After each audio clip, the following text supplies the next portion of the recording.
Okay, thank you very much for the invitation. My name is Markus Kaulartz. I'm working for CMS. I'm so-called tech lawyer, so somebody who thinks he can code and who thinks he can do law. And today's topic is basically smart contract dispute resolution. And I've been like in the blockchain world since beginning of 2016, I think, and we advised many clients in blockchain-related topics, and very quickly we came to the conclusion that there's a gap, because there's code which is executed on a blockchain, or there's just code which is executed and no court can rule on this code. So this this talk will basically be about innovation. So if we go back to, of course, we had one day we had the typewriter, which became the computer today. We had the carriage, which became the car, or even the autonomously driving car. We have like some kind of valuable asset, which became a token. And we have the courts, which are still the courts. And the proceedings which we have at court, they did not change at all since 1,000 years. And this is something we like try to look at in this context of smart contracts. So what we do not want to do, we do not want to like change the proceedings at court where we have 1,000 pages claims and which are ruled by, where we need judges basically, because this is something which is which requires AI basically. Okay, and we do not have an intelligence which can rule over such complicated, legally complicated cases in the next 10 or 20 years. But what is possible today is the other the other kind of things, the smaller cases where you just do not fight on legal questions, but on questions of facts, or you have just a few legal questions to answer, for example. And this comes to the need of smart contracts, which I want to explain here. So, what is a smart contract in this context? It's basically not a contract, of course. So it's neither smart nor contract. Okay, so it's basically only a software. Okay, this is the first thing to understand. But not a software in the case in the sense of Word, Excel, PowerPoint, whatever. No, it's a software which executes an obligation. Okay, under predefined conditions. And the best example to explain what exactly that is this chewing gum vending machine. Because you put in a coin of €1 and the technical things inside of this machine make that you get your chewing gums. Okay, and the very same is a smart contract. You put in a value, like an asset, a Bitcoin, whatever, you put something in and then something else comes out. Okay, so this is obviously not like a software like Word, but a software which executes a performance or which executes a contract. Like in this case, the purchasing contract. I conclude here, I want to purchase the chewing gum, so I put in my coin and I get out the chewing gum, so it executes the legal contract. This morning I took a flight in the airplane to come to Berlin, and to give you a very simple example of what a smart contract could do in this sense, I paid for my ticket. And now if the plane was too late, I would have a claim against the air company to get back part of this money I paid for my ticket. So why not use a smart contract to pay for my ticket? So the easy way is the money flows to the smart contract. The smart contract is verifying if the airplane is in time, the airline gets the money. If the airplane is not in time, I get 25% back of the money I paid. So this is very simple condition this smart contract software is like checking here. And so if my plane is on time, the money flows to the airline company, and if the airplane is not on time, I get part of my money back. And this condition, basically, which is like checked here, this is the smart contract, because it's performing an obligation, the obligation to pay and the obligation to pay back in case the airplane is too late. Okay. So this being said, the question is, do we need some kind of dispute resolution which connects to this smart contract software piece of code? And to give you an example, on the left-hand side, it's like the contract I conclude with the airline, and on the right-hand side is the smart contract code. Okay, so it's very simple.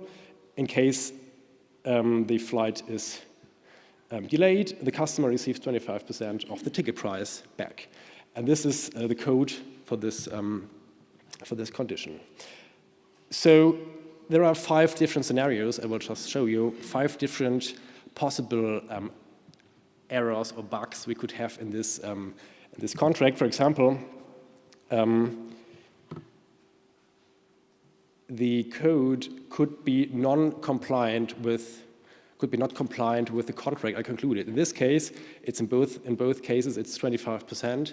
But for example, if the code does not contain 25% but 30%, we have a gap between the code and the contract. The second scenario would be that I have in my contract more conditions than in the code. For example, like this exception, if the ticket price is less than 100 euros, this is not mapped in the contract code, which is basically a loophole. And the third case would be like a legal term which cannot be interpreted by the code. Like in this case, the responsibility. How shall the code verify who is responsible for the delay? Okay, this is nothing which can be checked by a code, so the code cannot help us in this case. The fourth thing is a lack of information. For example, if like the code is checking whether the airline is too late or not, it assesses various databases to get the times the airplanes landed, for example, and this information could be wrong for whatever reason. So this is a fourth possibility, which we have. And the fifth one is just if the code accesses different databases and gets information which is not consistent. So we have basically, in this example, 5 different possible errors, which leads to the fact that the execution of the contract, of the smart contract, is not equivalent to the execution of the legal contract. Okay, because in all of those cases, I would perhaps get my 25% back, but the smart contract does not comply with the legal contract I concluded. And apart from that, you might all know that the only way of writing less bugs is writing less code. So everybody knows that every software has bugs. Just look at Windows or whatever other software, which many people work on that, which are very well paid, but nevertheless there are always bugs in it. And the same here, you will also have bugs in smart contracts. Okay, and the question is how to solve that. 2 prominent examples. There have been like 2 errors in smart contracts, which and the consequence were 14 million damages, like in Canada, and you all know the DAO, which also led to multiple damages just because of errors in smart contracts. So the question we posed was what to do if we really have a problem in this vending machine or in the smart contract. So what to do? So what to do in practice? And this brought us to the idea to have like a smart contract arbitration or smart contract arbitration court. And to explain this in more detail, let's go back to PayPal, which everybody of you knows. PayPal has a dispute resolution system, which is very, very simple, and it does not need a person who verifies the claim in the first step, but this is done automatically by a very, very simple rule. The rule is, where is the money and where is the product? And if the money is there where the product is, then the PayPal algorithm knows that there will be an error, obviously. And in this case, either the money flows back to the other person, or the good has to be provided to the other person. And this is done completely automatically, okay, by PayPal. And this helps solve many, many issues clients of PayPal may have. They even have a second step where you can like have a claim and even appeal to a claim. And this is then done by humans, because this might become more complicated because you have to like check evidences, look into contracts, whatever. There they use human beings to understand the evidences which are presented to this instance of PayPal. But the first step is completely automated. Okay, and this is very similar to what we did last year when we run a trial based on the so-called smart contract arbitration rules. We drafted them last year based on the UNCITRAL arbitration rules, and we tried to find a solution to this problem that you might have code which is not compliant to law or which is not compliant to contracts. Okay, so what those rules basically do is that you have a smart contract between two parties, and one party recognizes some kind of error, whatever that might be. Okay, and in this case, so the smart contract runs, and like performances are exchanged, whatever, and you have some kind of grace period which runs all the time. And this grace period might be 14 days, for example. So you buy a book and you pay money, and you have 14 days to raise an objection within this smart contract. So if you do that, and the grace period has not yet lapsed, and you raise the exception, then the smart contract triggers the arbitration. And the entire case flows basically to the arbitrator who decides on this case. Like he checks the evidences or whatever, or looks in the contracts or whatever. And then after that, the arbitrator gives the result back to the smart contract. Okay?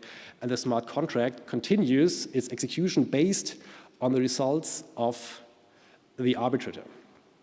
Okay, and then the smart contract continues running, and finally, if the grace period elapsed, then the smart contract sends the result to the party, so the money which I paid for the book finally flows to the vendor of the book, for example. And this procedure shows that if I have an error in the smart contract, which makes that the smart contract is not compliant to what has been agreed upon or compliant to law, I have my arbitration court which can review my case and change the result of the smart contract. Okay, so he really deeps into the smart contract and changes the result. And this is something which is not possible today, because today you have your smart contract, you put it on the blockchain, and once it's started, it runs eternally. You cannot change it, or there is no third party like a judge who can change it. But you need that because there are always errors or bugs in the smart contract, and there will always be cases where, where there will always be cases where the smart contract code is no more compliant to the legal code or the law. And to show you how this might work in practice from a technical perspective, then you have, on the one hand side, the smart contract code, basically, like an ICO token smart contract or whatever smart contract code. And this smart contract code is then linked to some kind of dispute resolution library. And this library basically comes from the court and can, just like an arbitration clause, be included into the smart contract code. Okay? And this makes that when I raise my objection within a certain period of grace time, then the entire case is forwarded to the arbitration court. And this arbitration court can then decide on the case based off the procedure I just showed. This is like the technical implementation. So smart contract code connected to the library, and the library can then send the results to the smart contract, to the arbitration court.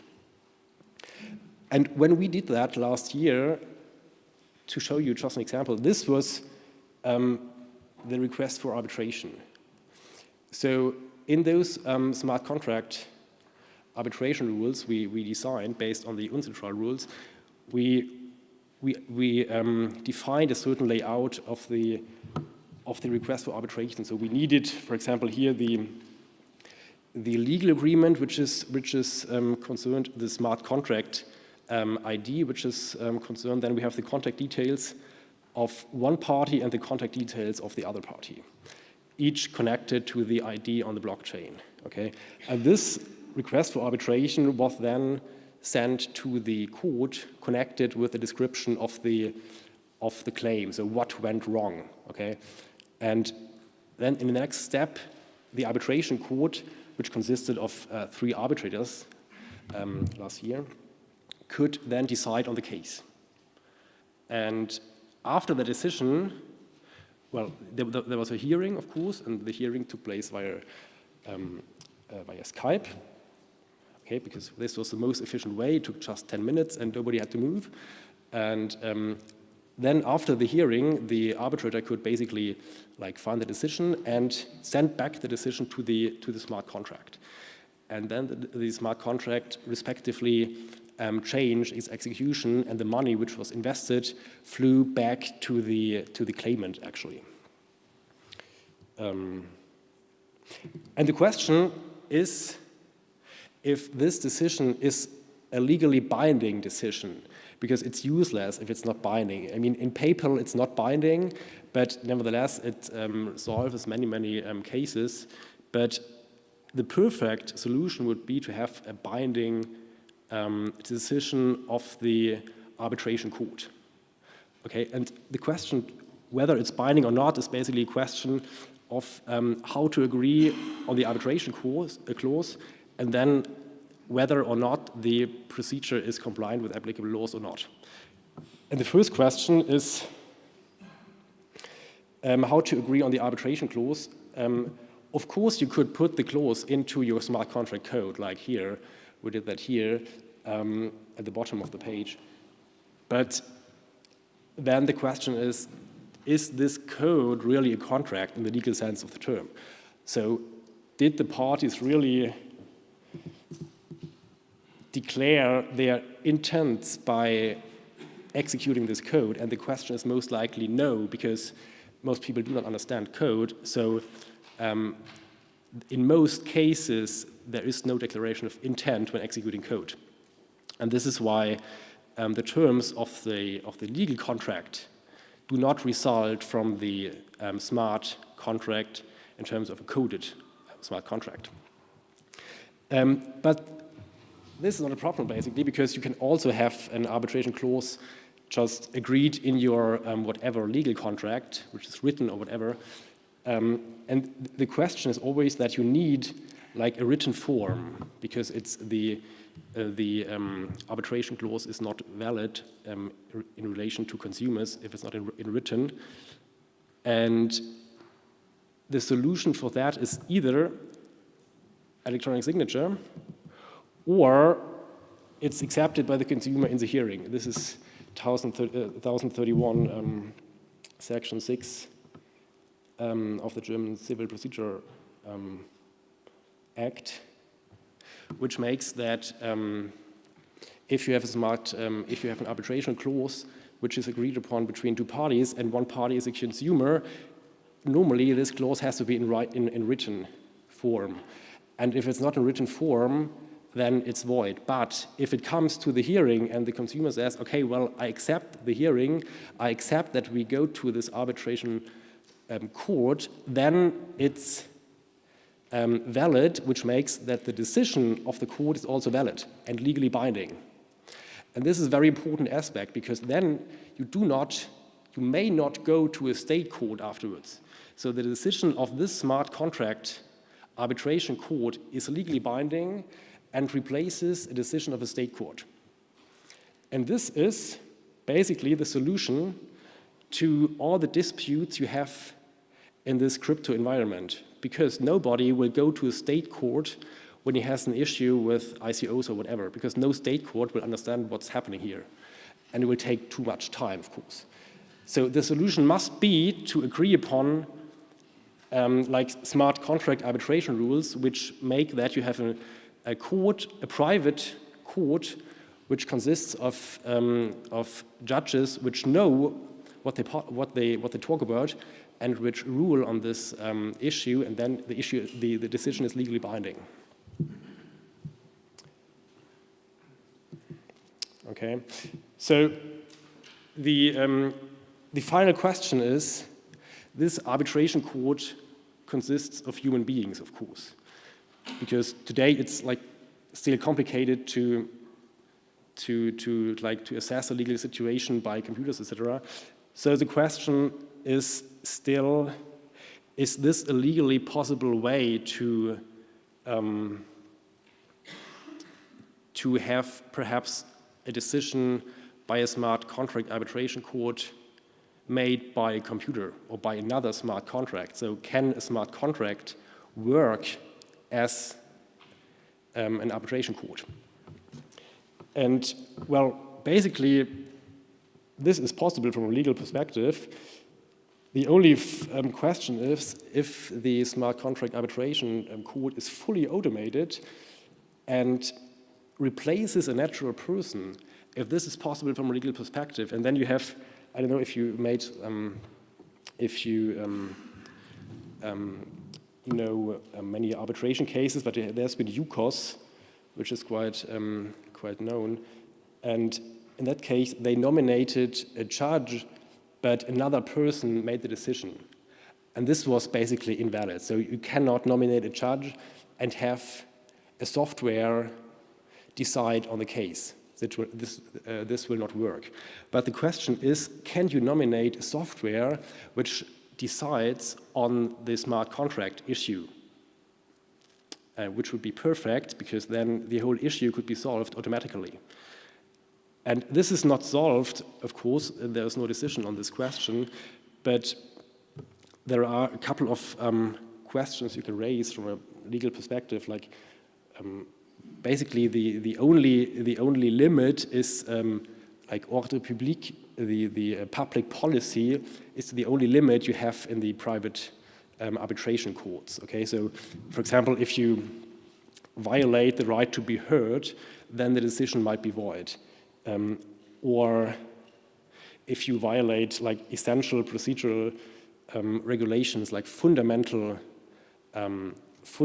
rights of the society, this might be a void decision. Okay, but apart from that, you are very free in deciding what to include in smart contract arbitration rules. And this might be the solution to have perhaps even an automated decision at the end, in the smart contract arbitration court. Okay, so we have basically two aspects. The first one is we can have smart contracts being legally connected to smart contract arbitration rules, and we can have a private court which rules on an issue we have in the smart contract, and this is legally binding, okay? This can be legally binding. And the second question is if this court can even be software. The first question is yes, and the second question is, in my opinion, also yes, but there's no final decision on that. Okay, and to come to the end, we had, of course, we also used the blockchain in this trial, and what we basically did, all the pleadings and the documents we exchanged were basically hashed and put on the blockchain. So, as you know, a hash is like a fingerprint, so the blockchain is publicly accessible, which does not mean that everybody can read the documents we exchange in this arbitration procedure, but the fingerprint was stored there. So there was a proof that party A has submitted document A at this and that point in time. And this is very important because when you send, today the claims are sent via post, basically, of fax. And this is very old-fashioned, so you could use email, of course, but with email you always have a lack of evidence. You can never be sure who sent it and when was it sent, okay?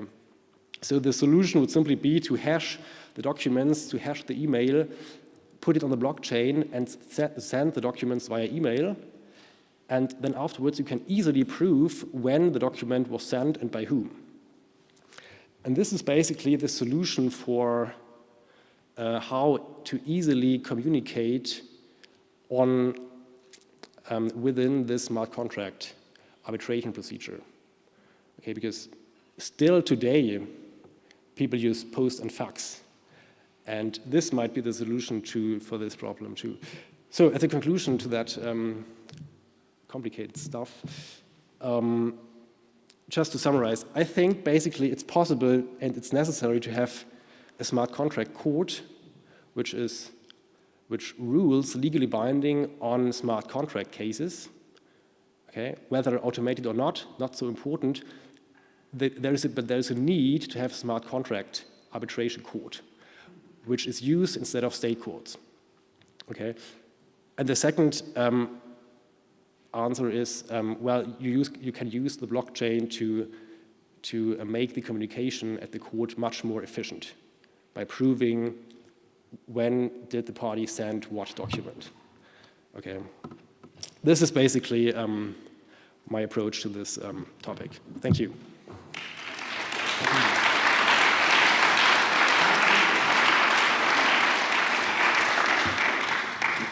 Thank you very much. It's complicated, but it's also fascinating stuff, of course. Any questions? Gerhard. Thanks. My name is Gerhard Wagner. I teach arbitration at this university. I'm thrilled by your presentation. However, when you started with the airline delay reimbursement procedure, I was expecting that the major source of disputes would be whether the plane was actually late. Kannst du dein Mikrofon näher ranhalten? Okay. The major source of disputes would be the question whether the plane was actually late and why it was late. If you look at litigation in courts on this issue, the questions are basically this.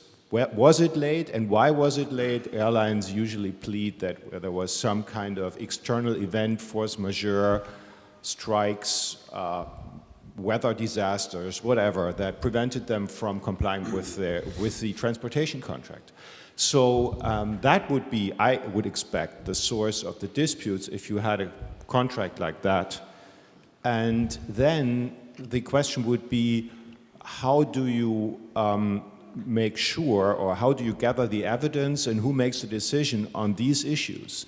Yep. But these were not mentioned in your talk as potential sources of conflicts. You mentioned bugs and non-compliance between code and contract, but not these sort of the fit between the reality and what was actually decided or done within the contract, right? So is that somewhere in these 5 categories? It's number 4. So was perhaps not too much clear, but it's number 4 basically. So the smart contract is provided with information which might be wrong.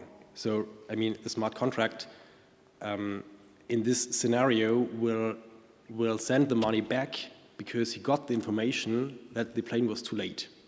Mm-hmm. And this information comes basically from the so-called oracles, which are in this case like databases which have all the information on airplanes, which are when do they start, when do they land, etc.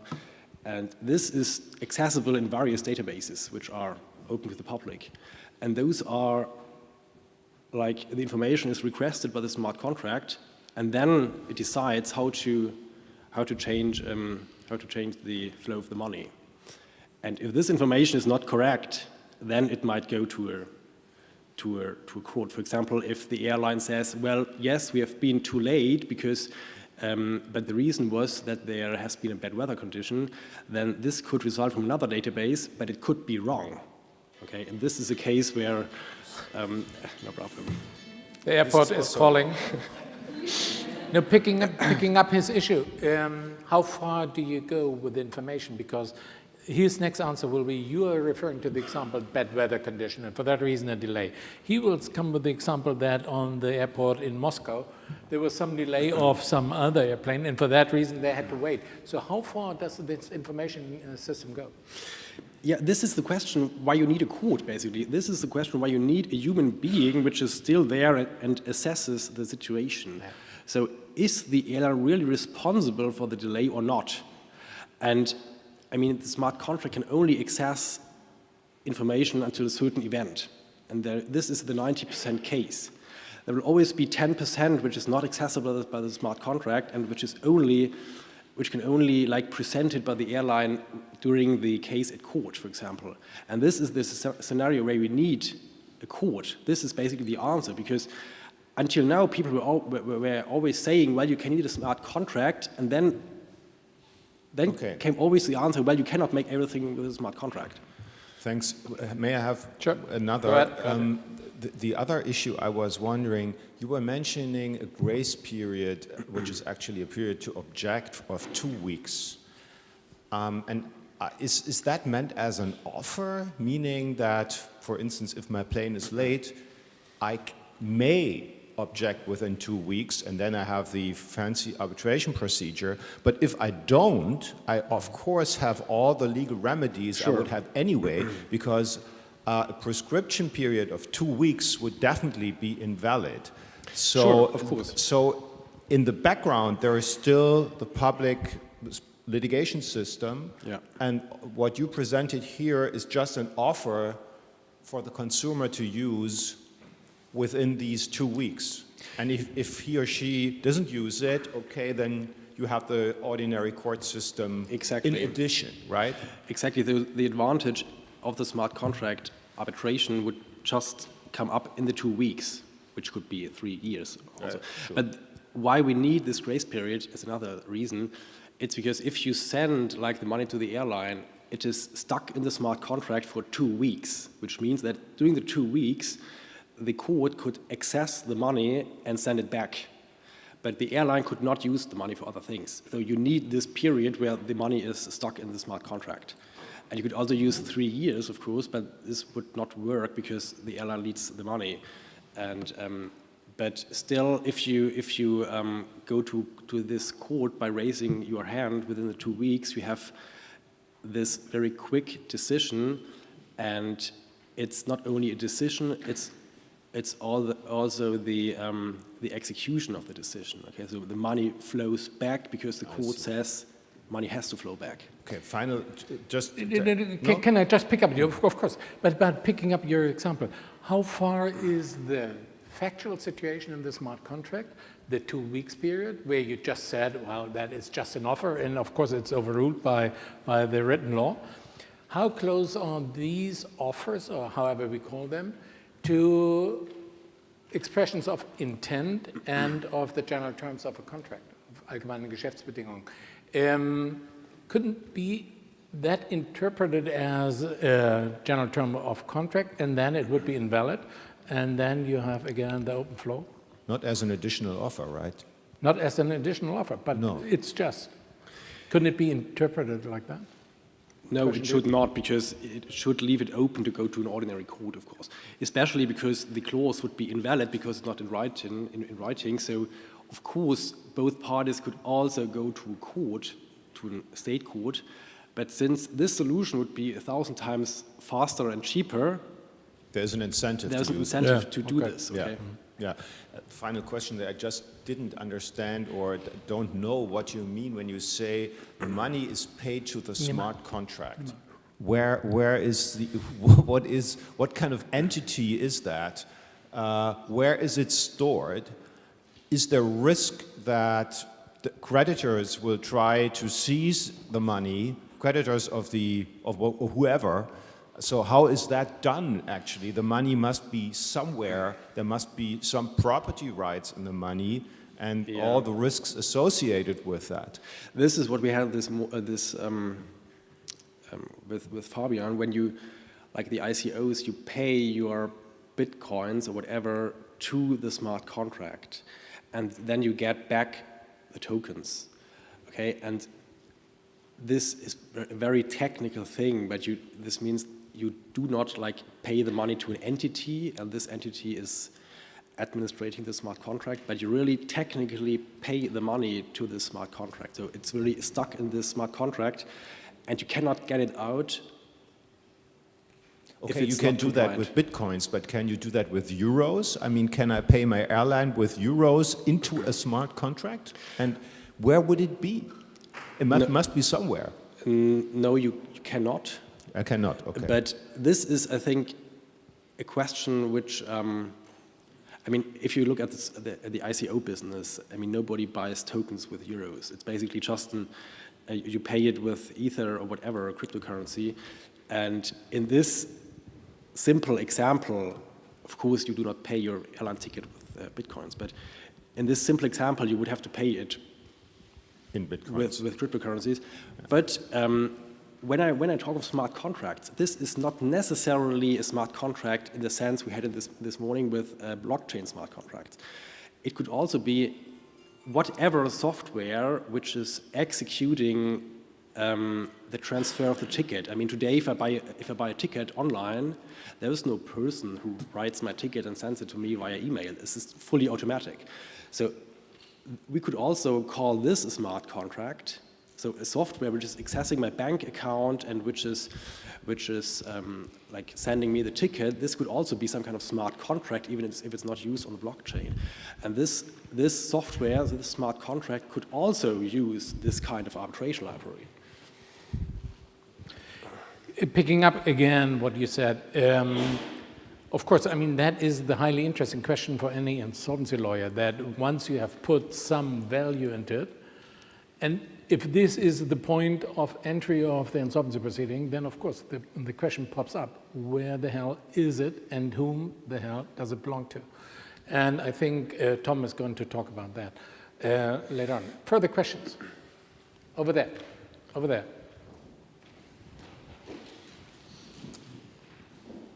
No, go once after the other. Yeah, thank you for your presentation, fascinating topic. I have a question about the arbitration court.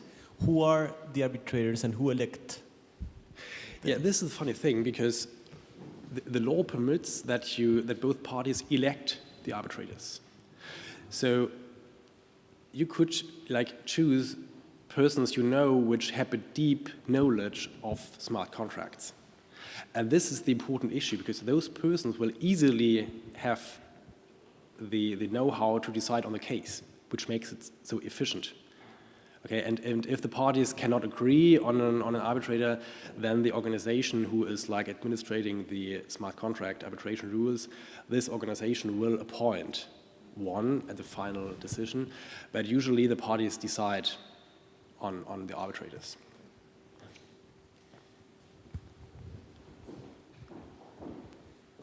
Hello. Yeah, actually, my question was in the same direction. I mean, this sounds easy in theory. The parties decide on an arbitrator, but I mean, in practice, I imagine like thousands of customers daily. Can you hold it closer to your mouth? Sorry. It sounds easy in theory, but I wonder in practice how can it work if on daily basis, like thousands of customers or whatever have to agree on an arbitrator with the company. So I mean, I guess there are certain mechanisms pre-installed to do that. And then how can I be sure as a customer to have to confidence that this arbitrator is like neutral? And in the end, I mean, it might be an expert, but how do I know that he isn't corrupt, for example, if he isn't like having contacts and just deciding in one direction? Yeah, I mean, this is a question you always have with regard to court decisions or with regard to decisions of arbitral tribunal courts. The point you're raising is, what if you have like 1,000 cases? Will you really in every case choose another arbitrator? And this is really inefficient at the end. But this brings us to the question whether the decision can come from a software. So if you have 1,000 times the same case, like the airplane is too late, then you have 100 people who perhaps claim, or the airline claims against 100 people.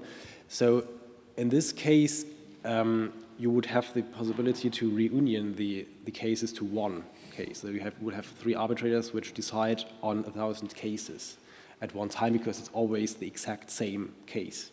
Okay, so there are even today, there are possibilities to make this more efficient. And your question whether he's corrupt, I mean, this is something which this will not change, of course, but again, this approach here will not make the planet a better world. This is just to solve some like issues you have, and of course there are still issues we'll always have. I mean, if you bring the case to a state court, the judge could always be Hold on, with the micro. Like compared to the state case, I can be sure normally that the judge he has a public how do you say that, he's like working for the public good and not for, he's not like, you know, he's a state employee and not like somehow in a private economy or whatever, or for working for a company. And so I guess there's a fundamental difference in which, you know, in the context he's working. So this is why you normally could trust him. Yeah, but you always have this today. I mean, arbitration courts is nothing new. You have this every day. And they are, of course, always a third party. They are not, they do not come from the company. They are always from a third party. And I mean, this is something you will have, you will always have. And the court decisions you have today based on arbitration rules, they face the same issues. But actually, I do not know if you have other experiences, but I did not hear of a case today or that the judges of arbitration courts have been corrupt. It's really rare. Okay. Before Tom is speaking, can I say a word? I guess you will mention that anyway, but since I'm here, the law teacher, at least one of them, I just want to make the lawyers here aware of, someone else is raising their hands. Is it okay? That this, of course, his presentation is changing the landscape of our understanding of law. Because it's a sort of, I don't want to use the word privatization, but it's an anonymization of law finding with the consequence that it's taken out of the courts. And if you then, that is what I learned from Tom, and maybe you even wanted to say that right now. Oh, apologies. I learned it from him that eBay, the existing numbers that we have, that in eBay, you correct me, of the cases which have been decided on the eBay platform for dispute resolution, 60 million or 600 million? 60 million cases. 60 million cases as opposed to all court-decided cases in the United States of every and each court in the United States of 40 millions. That is to say, 60 million, it's 150% more, or 50%, or I don't know, much more. Cases have been decided in anonymity, nobody knows about it, whereas the cases that we learn here and teach at the law school are diminishing more and more.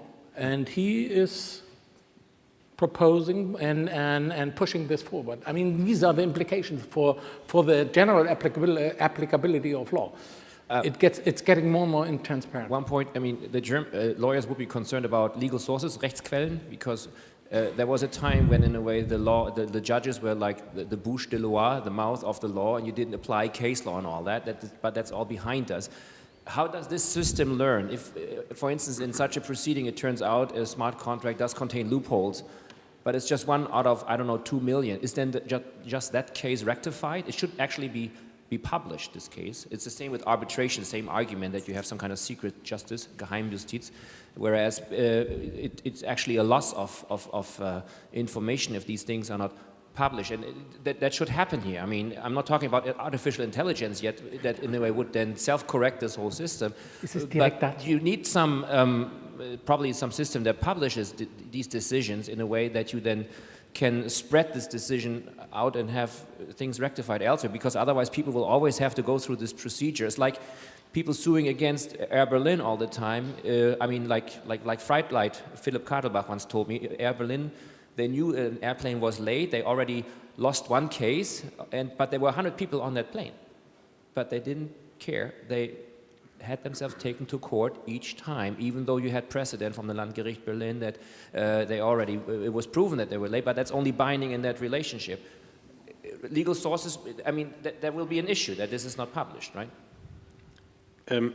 Well, I wouldn't call it an issue, but of course, I mean, if we connect this code to a software and the software decides on the case and the software notices that, well, this has been decided once, it was this special airline which has been too late at this point in time, then the software, which is perhaps the court, could, of course, automatically decide all the other cases. And if the airline says, well, this one of those cases is actually another case, then it could always appeal. And this is the right to be heard, because the software, of course, cannot overrule something the airline is presenting in the court proceeding. So even if a software is ruling on a case, this does not mean that the parties cannot present other evidences. Okay. Time is running out anyway. You pick it up in your presentation. So therefore, we have now the last question. Yeah, I have a question on the practicality of the on the practicality of the smart contracts. So I can see a consumer incentive in employing these smart contracts, but why would a company use these smart contracts if you're giving leeway to every customer to get a few dollars or euros out of every dispute? So why would companies, you'd have to make it law for every airline to have to use these smart contracts, right? Because why would they employ these smart contracts? Yeah, well, again, this is an example to demonstrate the situation. Of course, the airline would perhaps not necessarily implement it if they say, well, we lose much more money if there are much more cases. On the other side, I mean, it's much more efficient, perhaps, and they make much more economies when not bringing every case at court. I mean, this is contrary to what you said, but this is basically, at the end, it's a question of calculation. But nevertheless, there could also be other businesses where the consumer says, well, it's much more attractive for me to invest or to buy my services or my goods at this company, because I know if there is something going wrong, I have the very efficient way by using the smart contract and the smart contract arbitration code, etc. This is very efficient, though the probability that I lose money is so poor that I will use this service and buy my goods at this company. So this could be an incentive for the company to offer it at the end. I have a second question. How did the A quick one. Yeah, how did the arbitrators get paid or compensated? Good question. Well, usually they are paid like at a certain percentage of the fees in question, and if it's too low, it might also be like a certain amount of money which you pay for every case. And here, this would just be taken from the amount of money which is at stake, basically. Okay, thanks. So, thank you very much. We are through with that. And give him a hand, please.